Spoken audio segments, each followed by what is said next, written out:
I want you to try a little experiment with me for a second. Just picture the last time you were in a really high-stakes meeting. Okay. Or maybe a difficult conversation with a partner. You know that feeling? The air is thick, everyone is tense. And then someone asks you a question. We have all been there, absolutely. Right. And if you wrote the question down on paper, it would be fine. It's logical. It makes sense grammatically. But for some reason, when it hits you, it feels like a physical blow. You feel defensive. Your stomach just drops. You shut down. It feels like an attack, even when the words themselves are totally neutral. Exactly. And we usually blame ourselves for that, right? We think, oh, I'm just being sensitive, or maybe we blame their tone. Right. But today, we're diving into a stack of documents that argue something. Well, something much stranger is going on. We're looking at a framework called reflective humanism, and specifically a pretty dense text labeled N.13 thesis. And a technical manual, Right. Core Fields V1.4. These are definitely not light reading. They're heavy on theory. To put it mildly. But the argument they make is fascinating. They're saying we look at communication all wrong. We judge questions by their content. Is it smart? Is it true? But these texts argue that questions are actually a form of motion. They have physics. They have velocity. And our mission for this deep dive is to figure out if the speed at which we ask a question matters more than the answer we get.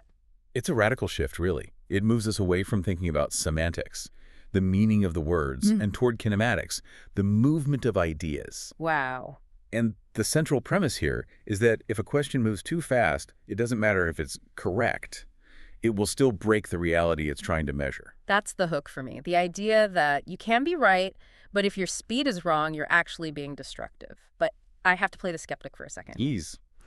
When the source material talks about a question having velocity, are they just being poetic, or do they literally mean speed? No, they mean it quite literally, at least in the context of cognitive processing. I mean, think about that meeting scenario again. If I ask you a complex, deep, strategic question, but I demand an immediate answer like rapid fire, looking at my watch, no pause, that question has a very high velocity relative to your ability to process it. Right. The text defines a question not as a fixed point, but as a vector. A vector. Okay, I'm having high school physics flashbacks. That's magnitude and direction. Exactly. A question has a direction, it's pointing somewhere, and it has a gradient, which is sort of its slope or intensity. The text argues our ability to understand the world isn't a static dot on a map. It's always moving. It's a process. So if my brain is moving at, say, 5 miles per hour, chewing on a problem, and you come in with a 100-mile-per-hour interrogation. That is what the N.13 thesis calls discontinuous generation. Yeah. Or, to use the more visceral term from the text, a collision. A collision. That sounds violent. It is violent, cognitively speaking. Yeah. Because the phase difference, the gap between your processing speed and my question speed, is just too steep. Yeah. An update happens? Sure. You hear me? You might even blurt out an answer. But because the speed is so high, the result isn't understanding. The result is heat. Heat. Like, are we talking actual temperature? Metaphorical heat. Yeah. Friction. Defensive energy. Pain. The source explicitly states that when the velocity of an inquiry exceeds the processing speed of the receiver, the spiral of understanding it snaps. Wow. You get a rupture. You might get data, but you've broken the generation field, the trust and the cognitive space in the process. This is so validating on such a deep level. It explains why social media feels so exhausting. Oh, absolutely. It's not just that people are mean, it's that it's millions of high-velocity vectors colliding with our brains all day. There's no time to match the speed. And that brings us to a core concept in Core Fields V1.4 that I found. Just really arresting. The concept of transparent pain. Transparent pain. It sounds beautiful and also completely terrible. Is that a medical term? It's a technical definition within this framework. Yeah. Transparent pain is the friction caused by a speed mismatch between the external world and your internal OS. Okay, let's unpack that. Internal OS, my operating system. Think of your consciousness like a computer's operating system. The external world is constantly updating new information, new crises, complex nuance. It's messy and nonlinear. Right. But our internal OS, our biological brain, our worldview, it tends to process things linearly. Step 1, step 2, step 3. So the world is on fiber optic and I'm on dial-up. In a way, yes. And when the world updates faster than your OS can install the changes, you feel this transparent pain. It's the friction of the lag. It's like the spinning wheel of death on a computer, but inside my nervous system. Precisely. Yeah. It's a signal that you are lagging. And here's the key. We usually misinterpret this pain. We think it's a moral failing. Yeah, we think, I'm stupid, or that person is attacking me, or the world is But broken. the text says, no, it's just a speed mismatch. You're trying to run a nonlinear update on linear hardware, and you're overheating. That reframing it's huge. It stops being about who is right and starts being about how fast are we going. Yeah. So if the problem is speed, the solution has to be just slowing down. You'd think so. Yeah. But the source material complicates this. It doesn't just say chill out. It introduces this idea of reflective humanism and a very specific definition of contemplation. Yeah, I want to get into this because when I hear contemplation, I think of a monk in a cave. I think of retreating from the world and just doing nothing. But the text seems to really hate that definition. It does. It argues that the monk in a cave idea is passive. It's about escape. The No.13 thesis argues that contemplation is an active phase operation. It's an engineering term. It's the act of deceleration. Deceleration, so you're still moving, just changing the rate. Exactly. You're not stopping the car. You're downshifting to take a corner. The text defines contemplation as slowing down the update speed so that recursion can catch up. Recursion. Okay, another technical term. I know it from coding a function calling itself, but what does it mean for my brain? How is that different from just thinking? That's a crucial distinction. Thinking can just be reacting, calculating the next move. In this framework, recursion is the mind observing itself observing. It's the meta layer. Okay, give me an example. Imagine someone insults you. Thinking is coming up with a witty comeback. Mm-hmm. Recursion is noticing that your heart rate just spiked, noticing that you feel small, and then wondering why that specific word hurt you. It's the loop back. Yes. When you're rushing reacting to those high-velocity questions, you're just input-output, stimulus, response. There's no loop. The signal goes in and straight out. So without recursion, I'm just an automaton. I'm a robot processing inputs. In a way, yeah, you're a biological machine. But when you decelerate, you allow that loop to close. You have time to see how you're reacting. You can see your own bias. You can see your own anger. That's recursion. And the text says this requires spare capacity. It does. They use a Japanese term for this in the notes, yohaku. Yohaku, right. It generally means white space or empty space, like the margins on a page or the silence in music. But in core fields, it's treated like RAM in a computer. I like the RAM analogy. It's perfect, isn't it? If your RAM is maxed out running the survival app because you're stressed and rushing, you can't open the empathy app. You can't open the creativity app. The whole system just freezes. So contemplation isn't just sitting there looking wise, it's the active process of clearing that RAM to create yohaku. Right. It's creating a buffer zone so that when a high-velocity question comes in, when a crisis hits, it doesn't smash into you and cause a collision. It hits the buffer. It hits the spare capacity. I love the term they use for the mechanism of this, the contemplative engine. It makes it sound so mechanical, like something we can actually tune. It is mechanical in this view. The goal of the contemplative engine isn't to find the answer to the problem. It's to tune the observer. It's adjusting your internal OS so you can handle the complexity of the world without generating all that transparent pain. And what happens when you do that? Let's say I successfully downshift. I create the spare capacity. I'm tuning the observer. Yeah. The text mentions a phase jump. This is the payoff. Yeah. This is why you do the work. It sounds like something from Star Trek. Prepare for phase jump. It sounds sci-fi, but it's actually just basic physics. Think about water. You heat it up, it gets hotter, hotter, hotter. That's a linear change, 98 degrees, 99 degrees. Right. But at 100 degrees Celsius, it doesn't just get hotter, it turns into steam. It changes its state completely. That's a phase jump. It becomes something else entirely. The rules change. The text argues that deep understanding is a phase jump. It's not just adding more facts to your pile. That's just linear heating. A phase jump is when your entire perspective shifts. You see the whole problem differently. Like an aha moment on steroids. Exactly.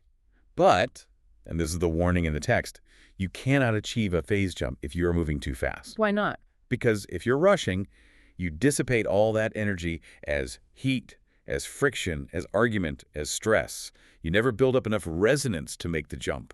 You're just boiling away your energy in conflict. So you have to contain the pressure. You have to contain it, slow the speed, and let the recursion do its work. So we are all running around, overheating, creating friction, and never actually evolving. That is pretty much the diagnosis of the society problem in the text. Let's pivot to that. Because the text gets pretty critical of how we currently operate. It says we are addicted to conclusion velocity. Conclusion velocity. I love that phrase. It's the demand for the instant take. Something happens in the news.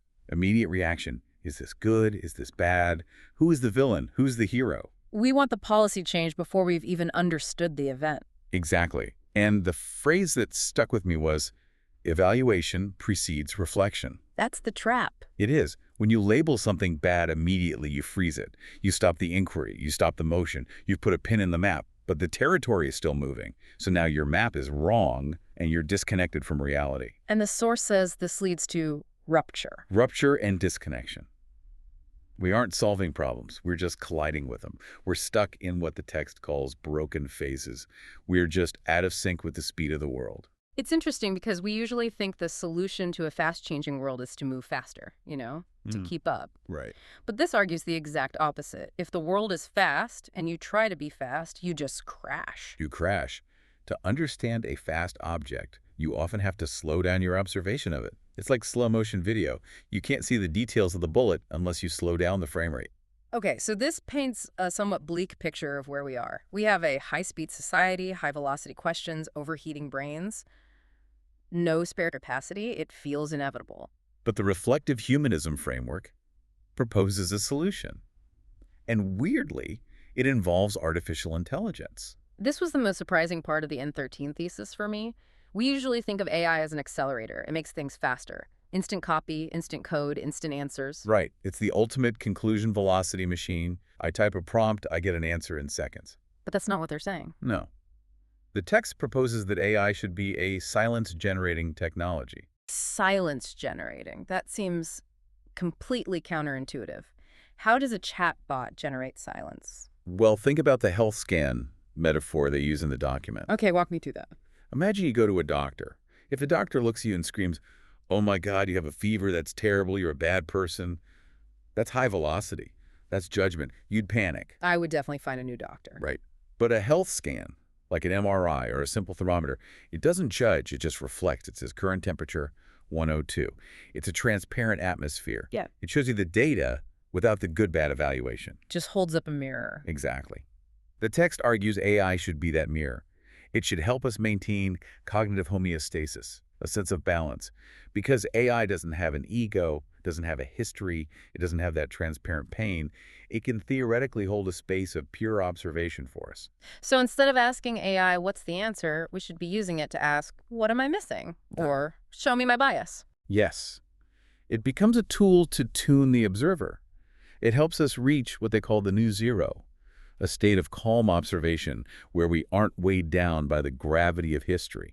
So AI clears the noise so we can finally find the silence necessary for recursion. We can finally think. Okay, so practically speaking, for the listener tuning in right now who feels that friction, who feels that transparent pain, what do? Do they quit their job?